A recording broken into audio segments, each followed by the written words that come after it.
আসসালামু আলাইকুম সবাইকে ওয়েলকাম করছি জুরাস খান আবির। আশা করি সবাই ভালো আছেন।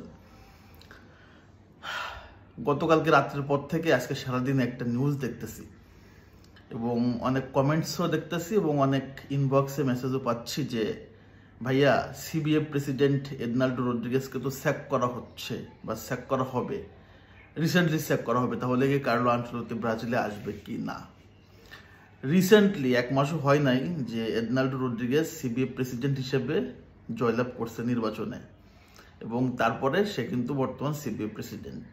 সো তার জনপ্রিয়তা আছে বলেই কিন্তু সে নির্বাচনে জয়লাভ করছে এবং জয়লাভ করে কিন্তু সে সিবিএফ প্রেসিডেন্ট হয়েছে। এখন বক্তব্যটা হচ্ছে যে আপনারা এই নিউজটা কোথায় দেখছেন বা আপনারা এই নিউজটা পেলেন কোথায়, আর আপনারা এই নিউজটা শেয়ারও দিচ্ছেন কিভাবে এবং আপনারা নিউজটা বিশ্বাসও করতেছেন কিভাবে?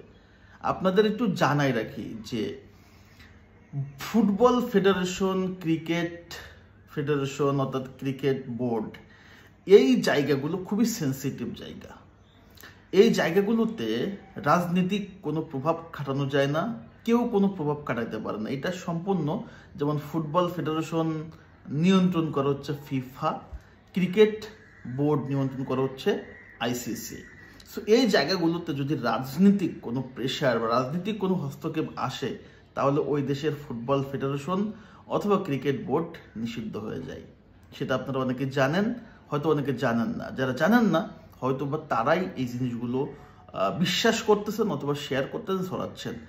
আমি এই বিষয় নিয়ে কথাবার্তা বলতে চাইছিলাম না, বাট আমি ভাবছিলাম যে আপনারা হয়তো জানেন যে ক্রিকেট বোর্ড, ফুটবল ফেডারেশনে কখনো রাজনীতিক কোনো প্রেশার হস্তক্ষেপ হয় না। তো এই জায়গাটাই এডনাল্ডো রদ্রিগেজকে স্যাক করবে কে বা কিভাবে সে স্যাক হবে বা কি কারণে স্যাক হবে? অনেকে চিন্তা করতে পারেন যে সিবিএফ প্রেসিডেন্ট শুধুমাত্র চাচ্ছে, এডনাল্ডো রদ্রিগেজ চাচ্ছে যে কার্লো আনচেলত্তিকে ব্রাজিলের কোচ করার জন্য, কিন্তু ব্রাজিলের বড় বড় আপনার রাজনৈতিক দলগুলো বা মানে পলিটিক্যাল পার্টিগুলো চাচ্ছে হচ্ছে জর্জ জেসুস কোচ হোক, ব্রাজিলের সাংবাদিকরা চাচ্ছে জর্জ জেসুস কোচ হোক অথবা আবেল ফেরেরা কোচ হোক, ব্রাজিলের লিজেন্ডরা চাচ্ছে যে ব্রাজিলের ভিতরে কেউ কোচ হোক, যেন কার্লোকে কোচ না করা হয়। এই কারণগুলোর জন্য তাকে স্যাক করা হবে। এটা কোনো কারণ না এবং স্যাক করার মতো কোয়ালিটি, যোগ্যতা, এই যোগ্যতা প্রধানমন্ত্রীও দেখাতে পারে না, ব্রাজিলের প্রধানমন্ত্রীও দেখাতে পারবে না যে সিবিএফ প্রেসিডেন্ট এডনাল্ডো রদ্রিগেজকে তিনি বহিষ্কার করবেন, তিনি কোনো কারণে প্রেশার করবেন এবং সিবিএফ প্রেসিডেন্টের উপর প্রভাব বিস্তার করে কোনো সিদ্ধান্ত চাপাই দিবেন। এই সুযোগটা কিন্তু কোনো রাজনৈতিক নেতাদের নাই, এমনকি প্রধানমন্ত্রীরও নাই। বিষয়টা ক্লিয়ার কিনা?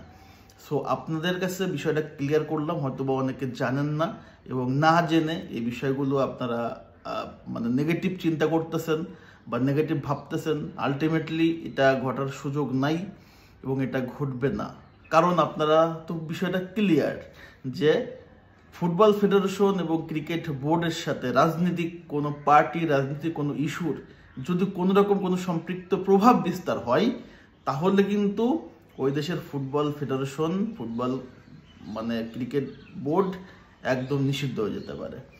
এর আগেও একবার আপনারা দেখছিলেন যে এডনাল্ডো রদ্রিগেজের সাথে এমন কিছু হয়েছিল, পরবর্তীতে সে কিন্তু আবার ব্যাক করছিল চ্যালেঞ্জ করে। তখন কিন্তু ফিফা থেকে কোনো নিষেধাজ্ঞা আসে নাই, সেটা একটা ক্রাইটেরিয়ার ভিতরে ছিল। বাট এবার যদি কখনো কোনো প্রবলেম হয় ফিফা ব্রাজিলকে নিষিদ্ধ করবে। সো এই নিষিদ্ধ হওয়াটা ব্রাজিল অন্তত চাইবে না। বিষয়টা ক্লিয়ার কিনা? So Carlo Ancelotti to Brazil, এই ডিলটা হচ্ছে এবং এই ডিলটা হয়ে যাবে, এখানে কোনো সন্দেহ নাই। এবং এডনাল্ডো রদ্রিগেজের মতো একটা যোদ্ধা, আমরা তার পাশে আছি সবসময়, তার সিদ্ধান্তকে আমরা সম্মান করি, রেসপেক্ট করি। সো সিবিএফ প্রেসিডেন্টের কিছু হচ্ছে না, ফিফা এখানটাতে অনেক বড় ভূমিকা রাখবে এবং ব্রাজিলের রাজনৈতিক দলগুলো কেউই কোনো প্রভাব বিস্তার করতে পারবে না, অন্তত সিবিএফ প্রেসিডেন্টকে। সো আপনারা যারা জানতেন না বা যারা জানেন তাদের সাথে এই বিষয়টা ক্লিয়ার করা দরকার ছিল বলেই আমি আসলে কথা বলে ক্লিয়ার হলাম। আশা করি আপনারা বুঝতে পারছেন, এই বিষয় নিয়ে বিভ্রান্ত হবেন না এবং কোনো বাজে নিউজ দেখলে আপনারা অন্তত বিচলিত হবেন না। So Carlo Ancelotti to Brazil, here we go soon. So আল্লাহ হাফেজ সবাইকে, ভালো থাকেন সবাই। আসসালামু আলাইকুম।